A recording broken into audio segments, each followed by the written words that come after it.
Vous connaissez cette sensation quand vous devez donner le meilleur de vous-même? Ce sentiment de détermination, de volonté et peut-être une légère nervosité à l'idée de ne pas se tromper. Certaines conditions peuvent donner la même impression au pilote. Et si on ajoute des bulletins météo peu fiables et une caractéristique de l'avion fonctionnant à l'opposé, des problèmes peuvent survenir. Restez avec nous.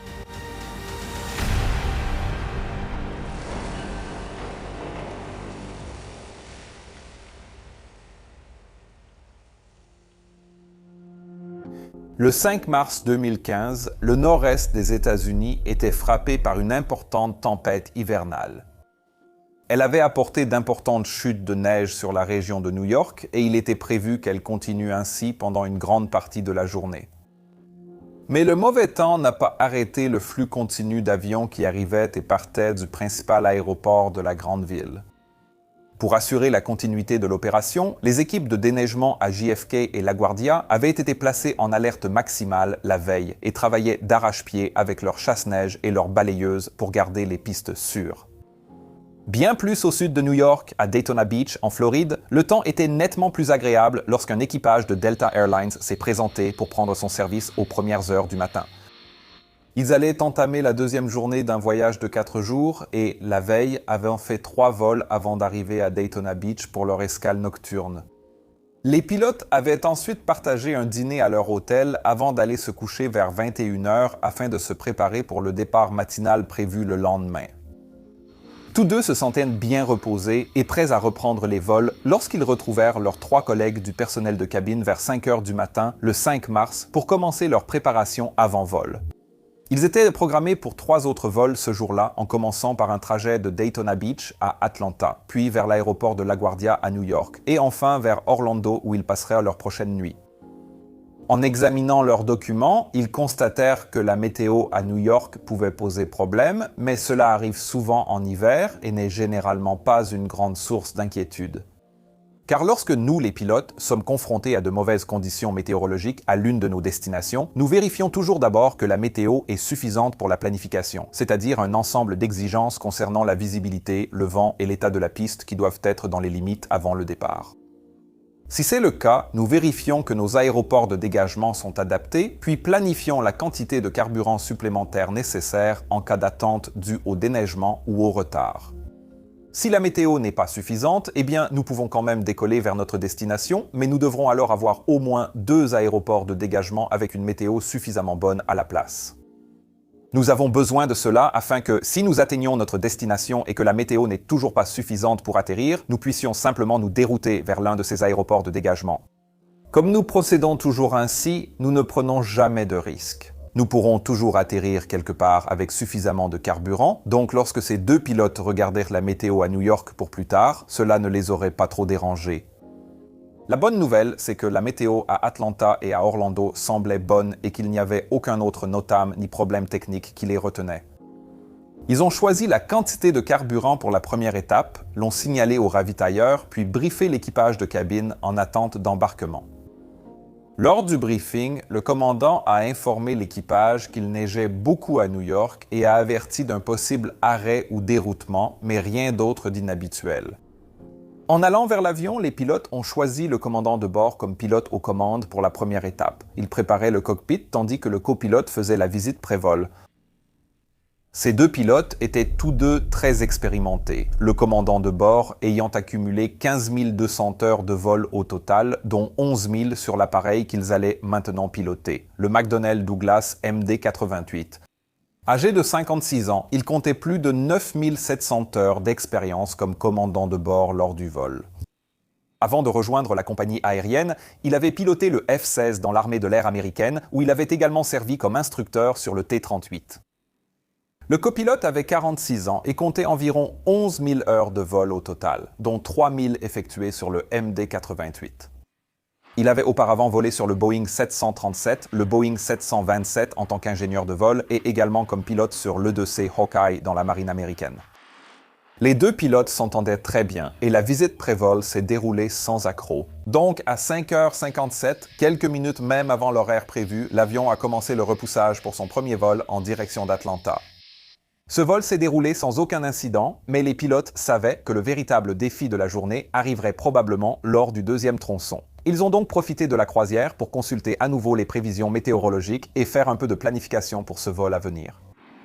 Avant d'aller plus loin, parlons un instant de l'avion que ces deux pilotes pilotaient. Le MD-88 appartient à la deuxième génération de la célèbre famille du DC-9. C'est une version allongée avec deux gros turboréacteurs JT8D219 montés à l'arrière du fuselage, et à cause de cela, il est également équipé d'une queue en T. Le fait que les moteurs soient placés à l'arrière de l'avion et beaucoup plus proches l'un de l'autre, contrairement par exemple à un Boeing 737, signifiait que l'effet de poussée asymétrique en cas de panne moteur était beaucoup moins prononcé en raison d'un bras de levier plus court. Cela impliquait qu'une gouverne de direction plus petite pouvait être utilisée et sa proximité avec les moteurs aura un impact majeur sur la suite. Et pourquoi donc? Eh bien, lorsqu'un avion de cette taille manœuvre au sol à basse vitesse, il utilise généralement la direction de la roue avant pour cela. Ceci est réalisé grâce à un E-commande de direction séparé dans le cockpit, mais la direction de la roue avant peut également être effectuée, dans une moindre mesure, à partir des pédales de gouverne de direction qui, normalement, actionnent la gouverne de direction. Ceci est important car pendant la course au décollage, les pilotes pourront effectuer de petits ajustements de direction avec la direction de la roue avant jusqu'à ce qu'il y ait suffisamment d'air qui passe sur la gouverne de direction pour qu'elle puisse être utilisée pour le contrôle directionnel. Cela se produit lorsque la gouverne de direction devient aérodynamiquement efficace, au-dessus d'environ 80 nœuds ou 150 km/h. Une fois cela compris, le fait que la gouverne de direction ait besoin de beaucoup d'air non perturbé qui passe dessus pour être vraiment efficace est très important, et nous allons vous expliquer pourquoi juste après. Il y a quelque temps, j'ai commencé à remarquer que je recevais de plus en plus d'emails étranges de la part d'entreprises que je n'avais jamais visitées, et même des newsletters auxquels je ne m'étais jamais inscrit. C'était comme si quelqu'un d'autre m'inscrivait à ces choses-là ou, au minimum, partageait mes données très personnelles. Et il s'est avéré que c'était exactement ce qui se passait, ce que j'ai découvert lorsque je me suis inscrit auprès du sponsor d'aujourd'hui, Incogni. Dès l'activation du service, Incogni a trouvé 50 courtiers en données vendant mes informations personnelles, dont mon adresse email, mon adresse, des données financières et même des informations sur mes proches. C'est en fait tout le principe de leur activité, et c'est parfaitement légal, à moins que vous ne leur demandiez explicitement d'arrêter. Malheureusement, il faut d'abord tous les trouver, puis leur demander directement, ce qui est extrêmement frustrant, mais ce n'est pas le cas si vous utilisez Incogni. Incogni contactera tous ces courtiers en données en votre nom, leur demandera de vous retirer de leurs fichiers, puis continuera à surveiller leur conformité tant que vous resterez avec eux. J'ai déjà constaté une réduction significative des spams, et si vous voulez essayer par vous-même, cliquez sur le lien ci-dessous, incogni.com/pilote. En ce moment, ils proposent une offre spéciale qui vous permettra de bénéficier d'une incroyable réduction de 60% lorsque vous vous inscrivez au forfait annuel. Merci à Incogni, retour à la vidéo. Nous avons déjà parlé du fait que les moteurs sont montés à l'arrière du MD-80 plutôt que sous les ailes, et cela présente certains avantages. Cela permettait de rendre l'avion plus bas, facilitant le travail au sol et l'utilisation d'un train d'atterrissage plus petit et léger. Cela rendait également la cabine beaucoup plus silencieuse et réduisait considérablement le risque de dommages dus à des corps étrangers ou FOD puisque les moteurs étaient montés plus loin du sol. Mais cela comportait aussi quelques inconvénients, comme la nécessité de renforcer l'arrière de l'avion, ce qui entraînait un surpoids, et cela compliquait également le travail des ingénieurs sur les moteurs. En plus de cela, l'empennage en T rendait l'avion plus sensible à un phénomène appelé super-décrochage, qui est une situation aérodynamique très dangereuse. Cela peut se produire si l'avion décroche avec un angle d'attaque très élevé, provoquant un souffle turbulent des ailes qui annule l'effet des gouvernes de profondeur sur l'empennage. Aucune de ces choses n'aura un rôle à jouer dans cette histoire, mais ce qui comptera, c'est une autre caractéristique de ces moteurs montés à l'arrière. Les gros avions utilisent différentes méthodes pour ralentir après l'atterrissage ou un décollage interrompu. Ils disposent de freins de roue similaires à ceux d'une voiture avec des systèmes anti-dérapage détectant le patinage et réduisant la pression de freinage pour un résultat optimal. Ensuite, il y a les spoilers sur les ailes qui réduisent ou détruisent la portance, reportant le poids sur les roues et ajoutant également de la traînée aérodynamique. Et enfin, nous avons les inverseurs de poussée qui sont conçus pour rediriger le vecteur de poussée des moteurs vers l'avant afin d'obtenir une décélération de cette manière. Sur le MD88, les inverseurs se composent de 2 portes en godet montées à l'arrière des capots moteurs. Au sol, lorsque le pilote ramène les manettes de poussée en position ralentie, cela déverrouille les 2 poignées d'inverseurs qui peuvent alors être tirées vers l'arrière jusqu'à 120 degrés.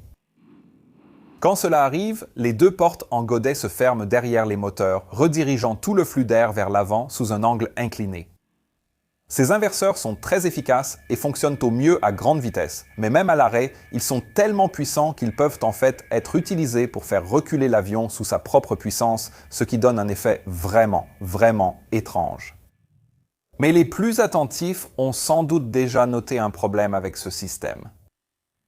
Si vous redirigez d'énormes quantités d'air vers l'avant à partir des moteurs à l'endroit où ils sont montés, cela va très rapidement commencer à perturber l'air qui est censé s'écouler sur la gouverne de direction. À des réglages de poussée inverse plus élevés, cette perturbation peut rendre la gouverne de direction presque inefficace, un effet appelé masquage de la gouverne de direction. Cela a été rapidement remarqué lors des premiers vols, et dès les années 1980, McDonnell Douglas publiait des rapports signalant que cela pouvait causer des problèmes d'autorité de la gouverne de direction.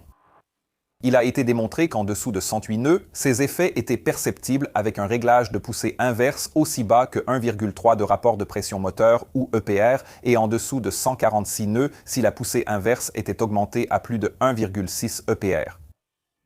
En raison de cela, le manuel de formation des équipages de vol de Delta a donné pour consigne à ses pilotes de viser une poussée inverse de 1,3 EPR sur des pistes glissantes ou contaminées et de ne jamais dépasser 1,6 EPR. Le problème ici, bien sûr, c'est que c'est précisément sur les pistes glissantes et contaminées que les pilotes ont vraiment besoin de la poussée inverse, puisque les freins seront alors nettement moins efficaces. Et surveiller précisément les valeurs d'EPR dans ce genre de conditions peut aussi être vraiment difficile. Pour faire face à cela, McDonnell Douglas avait en 1996 publié un bulletin de service recommandant d'installer un nouveau type de cam de réverseur qui inclurait un cran d'arrêt permettant d'obtenir une poussée inverse à un EPR d'environ 1,3 afin d'aider les pilotes. Un an plus tard, ils ont demandé de retirer ce cran d'arrêt car plusieurs exploitants avaient constaté que les réglages moteurs rendaient difficile la reproduction précise de l'EPR attendu au cran d'arrêt. Ainsi, les pilotes devaient à nouveau se débrouiller par eux-mêmes pour surveiller ce point et toutes les compagnies exploitant le MD-80 disposaient de programmes de formation approuvés expliquant ce problème et permettant aux pilotes de s'entraîner de sorte que les équipages en étaient bien informés. Cela nous ramène à l'équipage de Delta, désormais proche d'Atlanta. Le premier vol s'est parfaitement déroulé. Après l'atterrissage et le roulage à la porte, l'équipage a reçu un nouveau briefing pendant le débarquement des passagers. Il constatait que la météo ne s'améliorait pas, au contraire. Elle empirait avec de la neige modérée prévue jusqu'à la mi-journée. Le dernier bulletin météo reçu par le commandant de bord indiquait un vent du 330 degrés à 12 nœuds, une visibilité d'un demi-mille dans une neige modérée et de la brume, ainsi qu'une couverture nuageuse à 700 pieds. Il a également reçu un NOTAM émis à 4h45 du matin concernant l'état de la piste, qui indiquait que les pistes à LaGuardia étaient mouillées et qu'elles avaient été sablées et traitées avec des produits chimiques solides. Mais ce qu'il ne savait pas, c'est qu'un autre NOTAM avait été émis à 7h38, indiquant que les pistes étaient désormais recouvertes de neige, avec une fine couche de neige mouillée à la place. Or, ce type de NOTAM, qui sont appelés SNOWTAM en Europe, sont censés être émis régulièrement pour les aéroports où les conditions hivernales peuvent avoir un impact. Ils doivent être mis à jour dès que les conditions de piste changent. Même sans changement, l'heure de publication doit être actualisée pour que pilotes et compagnies aériennes aient les informations les plus récentes. On découvrira plus tard que l'aéroport de LaGuardia ne faisait pas cela correctement. De par leur nature même, ces rapports doivent être pris avec précaution puisqu'ils ne sont vraiment valables qu'au moment où ils sont rédigés et peuvent changer en quelques minutes s'il continue de neiger sans interruption. Ainsi, les pilotes s'en servent surtout pour calculer les performances d'atterrissage lors de la préparation, sachant que d'autres mises à jour seront requises avant l'atterrissage. Quoi qu'il en soit, alors que l'équipage se préparait à partir vers LaGuardia, il voyait que la météo restait assez bonne pour décoller et que les terrains de dégagement étaient aussi praticables. Ils ont calculé leur performance d'atterrissage au départ, ce qui incluait une marge de sécurité de 15% pour une piste mouillée, et ont constaté qu'ils devraient pouvoir s'arrêter en 5995 pieds, soit environ 1000 pieds de moins que la longueur de piste disponible de 7003 pieds.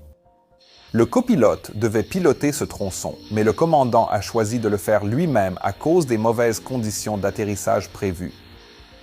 Cela prouve que l'équipage connaissait les menaces et que le commandant s'y préparait déjà mentalement. Il avait déjà été basé à LaGuardia quelques années auparavant et possédait donc une grande expérience de vol dans cet aéroport, y compris en hiver. Dans tous les cas, ils ont décidé d'emporter un peu de carburant supplémentaire afin de pouvoir patienter en vol pendant un certain temps si nécessaire. Le carburant minimum prévu était de 26 000 livres, mais ils ont ajouté 3 600 livres par précaution.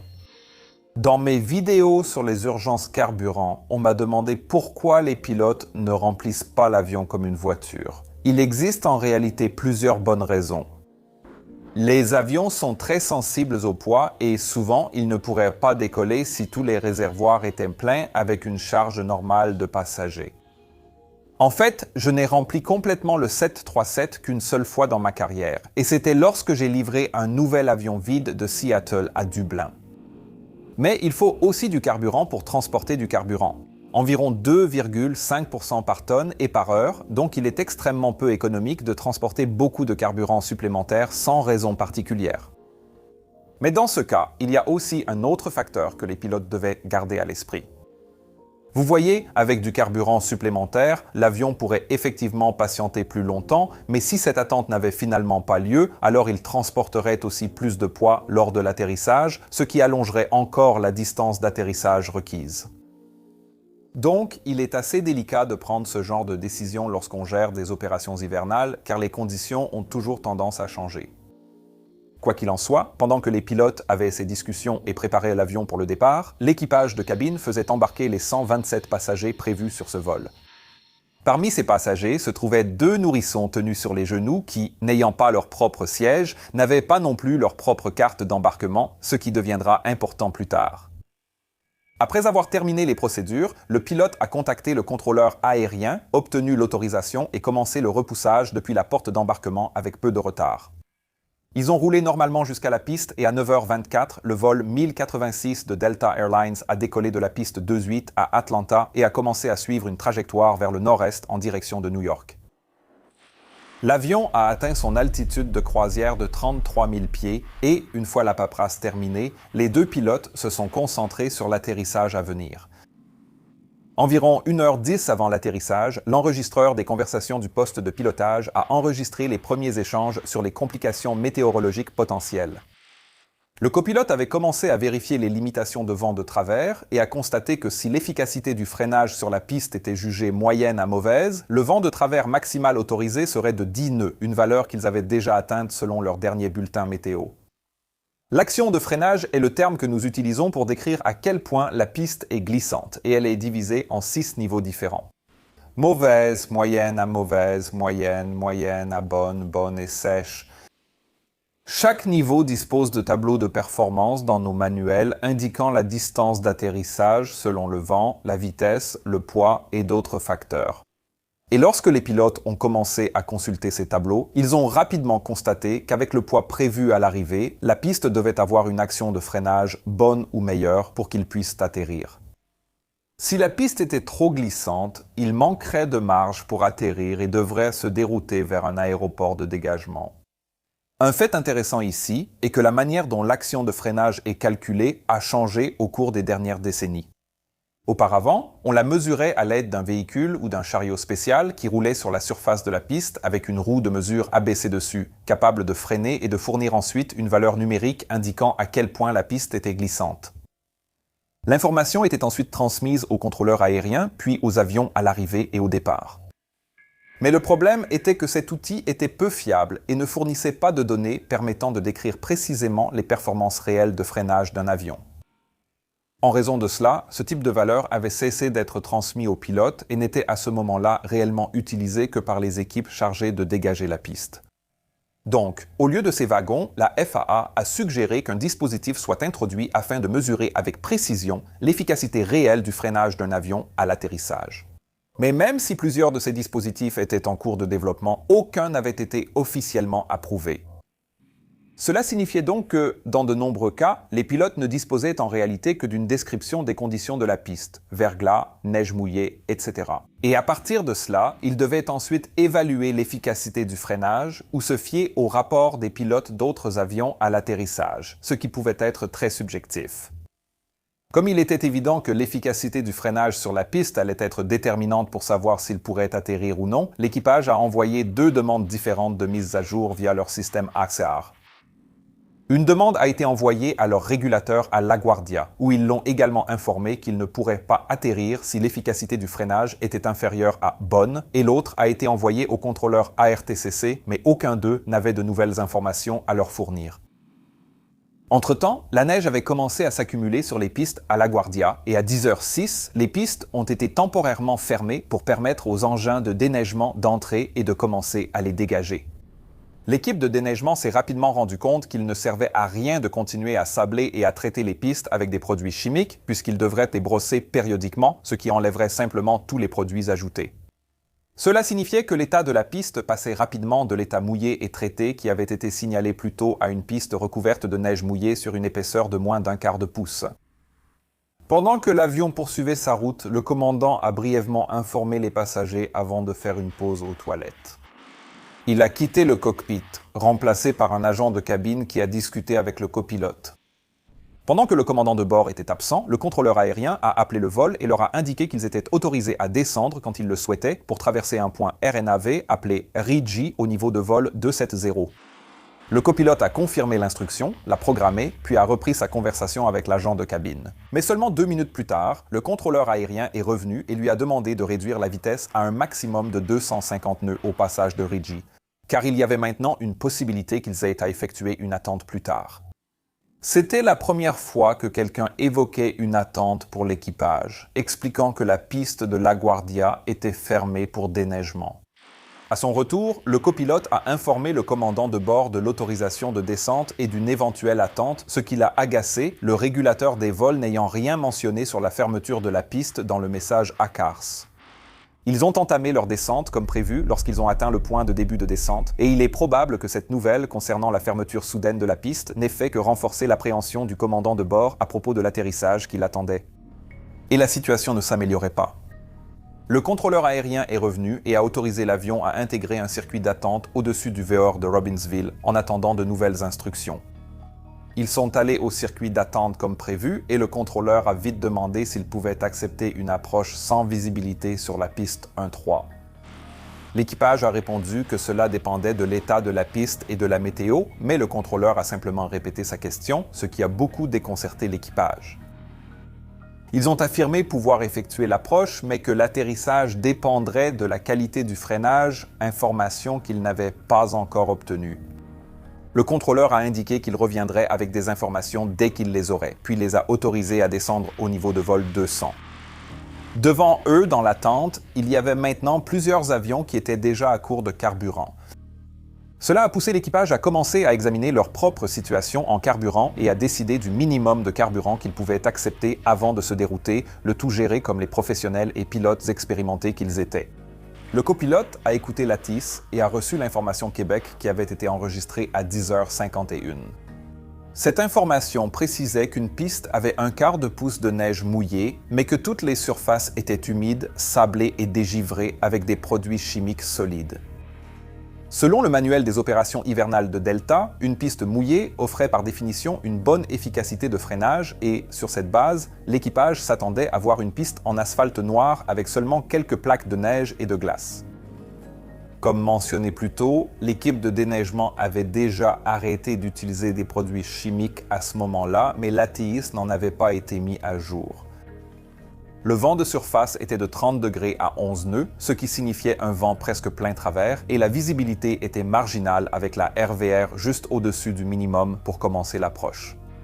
L'avion a finalement atteint le VEOR de Robbinsville où ils sont entrés en circuit d'attente, puis ont continué à recevoir des autorisations de descente pendant qu'ils y étaient. Les pilotes écoutaient le trafic radio et bientôt, l'un des avions qui avait atterri avant eux a signalé qu'il avait rencontré une mauvaise efficacité de freinage pendant la course à l'atterrissage. La tour de LaGuardia a relayé le message au contrôleur de secteur qui l'a transmis sur la fréquence. Le commandant a alors dit « On ne peut pas atterrir avec une mauvaise efficacité de freinage ».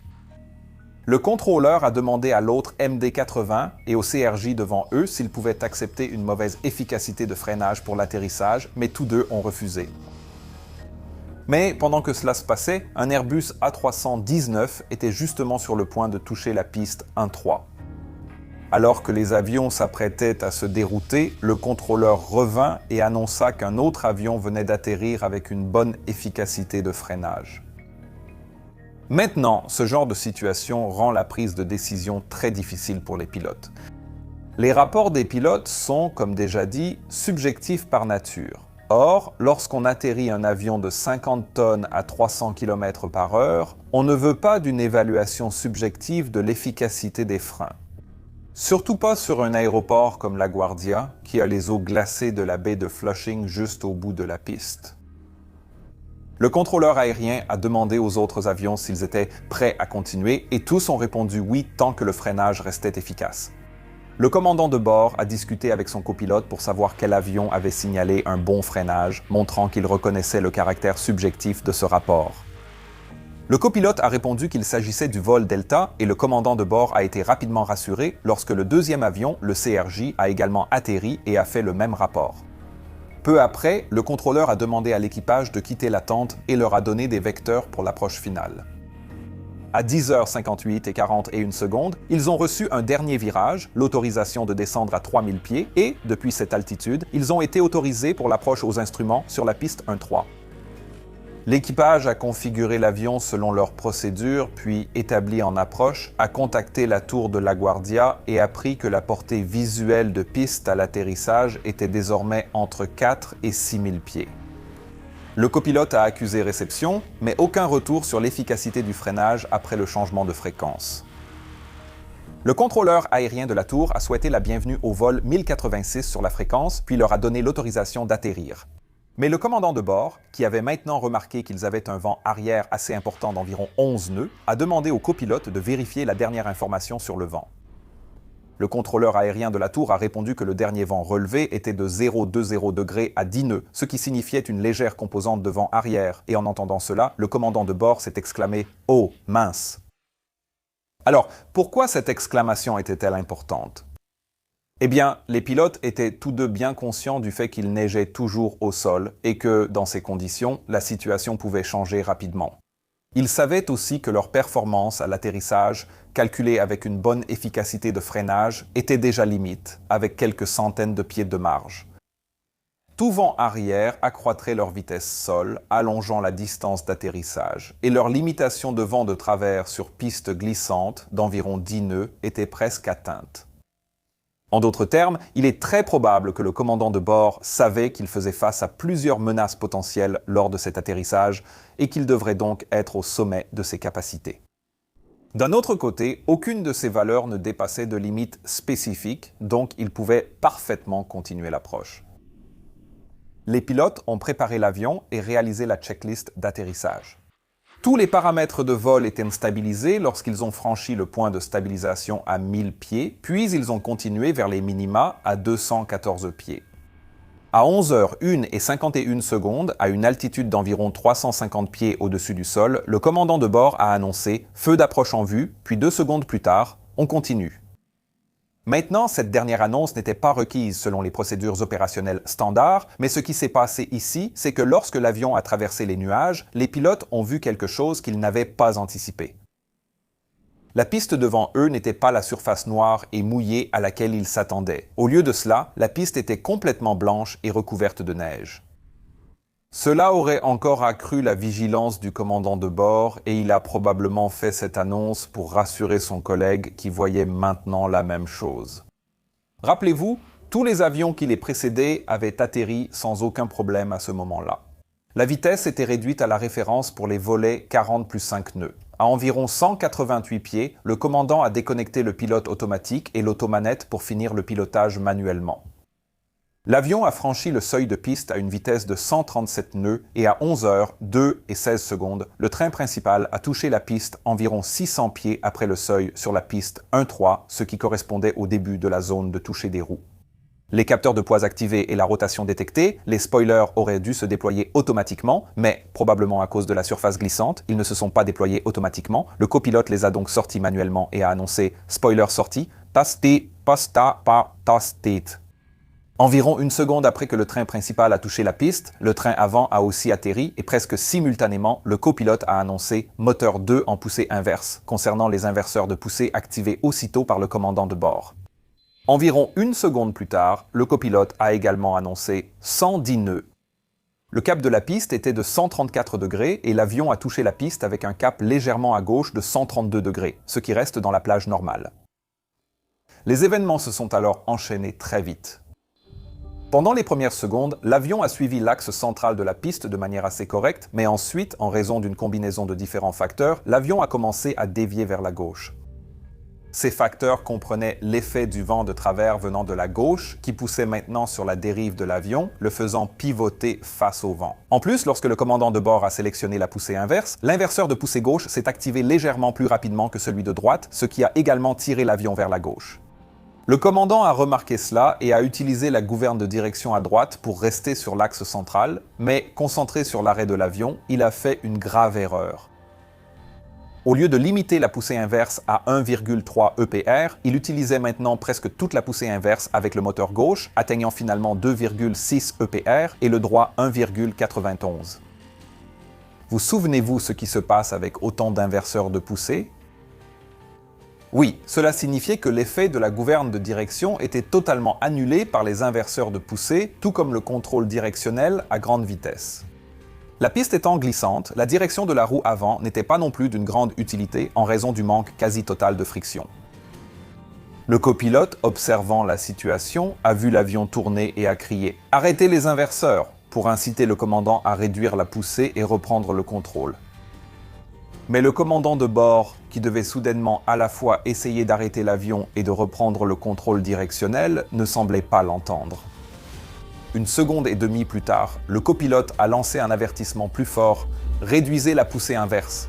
Le commandant a alors réagi et 7 secondes après l'atterrissage, les inverseurs ont été ramenés au ralenti. À présent, le commandant de bord faisait tout ce qu'il pouvait, y compris désactiver l'autobrake et appliquer un freinage différentiel maximal tout en mettant autant de palonniers à droite que possible pour reprendre le contrôle de l'avion. Et cela a effectivement commencé à fonctionner, mais malheureusement, il était déjà trop tard. 6 secondes après l'atterrissage, le cap de l'avion avait déjà fortement dévié vers la gauche, jusqu'à 20 degrés par rapport à la direction de la piste.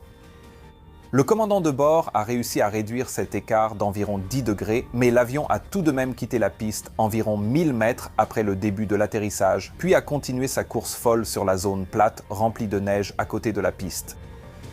L'aile gauche a rapidement percuté le mur de soutènement séparant l'aéroport des eaux froides de la baie de Flushing à l'extérieur et, ce faisant, le réservoir de carburant situé dans l'aile s'est rompu et le carburant a commencé à s'échapper en grande quantité. Le copilote a tendu la main et coupé les deux moteurs pour éviter qu'ils n'augmentent la poussée, risquant de pousser l'avion encore plus vers l'eau, voire jusque dans l'eau. Cela a coupé l'alimentation électrique de l'enregistreur des conversations du cockpit, si bien que la dernière chose enregistrée fut le bruit de raclement de l'aile gauche contre le mur de soutènement. Mais l'avion continuait toujours d'avancer et, finalement, à 11h03, le nez de l'appareil a traversé une clôture au sommet du mur de soutènement et le pilote a vu leur cockpit glisser au-dessus de l'eau noire et glacée en contrebas. Et puis enfin, ils se sont arrêtés avec le cockpit et la roue avant suspendue au-dessus du bord de la baie et le reste de l'appareil reposant sur le mur de soutènement juste derrière le cockpit. Mais c'était encore loin d'être la fin de cette histoire. Dans une situation où l'appareil est confronté à un danger immédiat, la règle générale veut que l'équipage de cabine puisse initier une évacuation de sa propre initiative si aucune instruction ne provient du cockpit et qu'une situation manifestement dangereuse est identifiée. Mais dans ce cas, l'appareil était toujours à l'endroit. Il n'y avait ni feu ni danger immédiat évident qu'ils pouvaient voir et ils n'étaient pas dans l'eau. Ils ont donc attendu les consignes du commandant de bord. Cependant, l'accident ayant endommagé les batteries de l'appareil, l'interphone et le système de sonorisation étaient aussi touchés. Le copilote a tenté de démarrer l'APU pour rétablir l'électricité, mais l'échec des batteries l'en a empêché. Le contrôleur aérien avait perdu le contact visuel avec l'appareil à cause des chutes de neige modérées et n'a donc pas vu l'accident. Il a essayé de contacter l'appareil à plusieurs reprises, mais a supposé qu'ils étaient simplement passés sur la fréquence sol sans le prévenir. Il s'est donc concentré sur l'avion suivant en approche finale qui se trouvait à quelques miles. Cela signifiait que l'accident est passé complètement inaperçu pendant les premières minutes, le trafic à l'atterrissage continuant de descendre vers le site de l'accident. Mais heureusement, un véhicule de déneigement avait vu l'appareil sortir de la piste. Il a transmis par radio ce qu'il avait vu à son superviseur, qui a contacté la tour pour informer le contrôleur que la piste était désormais fermée, mais la gravité réelle du problème n'a pas été clairement communiquée. Le contrôleur a demandé à l'appareil d'effectuer une remise de gaz, puis au chef de déneigement de répéter la raison de la fermeture de la piste, pensant qu'elle était liée aux chutes de neige. Ce n'est qu'à 11 h, 6 minutes et 25 secondes, soit 4 minutes et demie après l'accident, que le contrôleur a pleinement compris la gravité de la situation et a activé le système d'alerte d'urgence, EANS, ce qui a permis de lancer les opérations de secours. Le commandant de bord, pendant ce temps, avait ouvert la porte du cockpit et demandé au chef de cabine d'évaluer les issues de secours. Mais cela a été compliqué par le fait que le chef de cabine ne pouvait pas communiquer avec l'équipage à l'arrière de l'appareil. Le commandant a donné un mégaphone au chef de cabine pour gérer la foule, car la sonorisation ne marchait pas. Cela s'est avéré inefficace, les mégaphones n'étant utiles que pour des ordres courts, pas pour transmettre des informations ou communiquer dans les deux sens. J'ai déjà tenté cela lorsque mon système de sonorisation est tombé en panne et je confirme qu'il est presque impossible de communiquer efficacement avec un mégaphone dans une cabine d'avion. Le copilote, constatant l'impossibilité de communiquer avec la tour, a utilisé son portable pour joindre le répartiteur de la compagnie qui l'a mis directement en contact avec le contrôleur aérien. Grâce à cette initiative intelligente, il a pu transmettre toutes les informations importantes concernant le nombre de passagers et le carburant à bord aux secouristes qui étaient maintenant en train de les rechercher. Vous souvenez-vous qu'il y avait 2 nourrissons assis sur les genoux de leurs parents lors de ce vol? Ces 2-là n'étaient pas sur la feuille de chargement car ils n'avaient pas de carte d'embarquement. Ainsi, quand le copilote a signalé 125 passagers, il y en avait en fait 127, ce qui n'a été découvert que plusieurs heures après. À l'intérieur de l'appareil, le chef de cabine était retourné dans la cabine pour vérifier l'état d'un passager potentiellement blessé, laissant ainsi les 2 issues de secours avant sans surveillance, ce qui constitue une situation potentiellement dangereuse en cas de besoin d'évacuation rapide. À son retour, elle a signalé au commandant que les 2 portes avant étaient sans doute inutilisables car donnant sur l'eau, mais que les issues au-dessus des ailes et la porte arrière semblaient intactes. À ce moment-là, près de 6 minutes après l'accident, les pompiers avaient enfin localisé l'appareil et l'un d'eux s'est approché sous la fenêtre du copilote et a frappé sur le fuselage pour attirer l'attention du pilote. Il leur a dit que l'aile gauche avait une fuite de carburant et leur a demandé de lancer l'évacuation, ce que le commandant de bord a également fait. L'issue au-dessus de l'aile droite et l'issue de queue ont servi à l'évacuation qui a duré près de 6 minutes car on a demandé aux passagers de laisser leurs affaires mais de garder manteau et chapeau en raison du froid. Lorsque tous les passagers avaient enfin évacué, 17 minutes s'étaient écoulées depuis l'arrêt de l'avion. Et à titre de référence, les exigences d'évacuation pour tout avion commercial sont de 90 secondes. Mais bien sûr, la chose la plus importante dans toute cette histoire, c'est que personne n'a été grièvement blessé. L'enquête sur cet accident a conduit à plusieurs recommandations, notamment une meilleure formation pour l'équipage de conduite et de cabine en ce qui concerne la prise de décision lors des évacuations, mais aussi sur la manière de gérer la communication si le système interne venait à tomber en panne. Il a aussi été constaté qu'il fallait faire plus pour offrir aux pilotes un meilleur accès à des données d'atterrissage fiables avant de se poser sur des pistes contaminées. Aujourd'hui, nous utilisons tous une matrice Talpa qui évalue prudemment l'efficacité du freinage selon l'état de la piste, les précipitations et la température. Enfin, les enquêteurs ont demandé à Boeing et aux exploitants du MD-80 d'adopter de meilleures pratiques pour éviter d'utiliser des réglages EPR élevés en poussée inverse lors d'atterrissage sur piste glissante.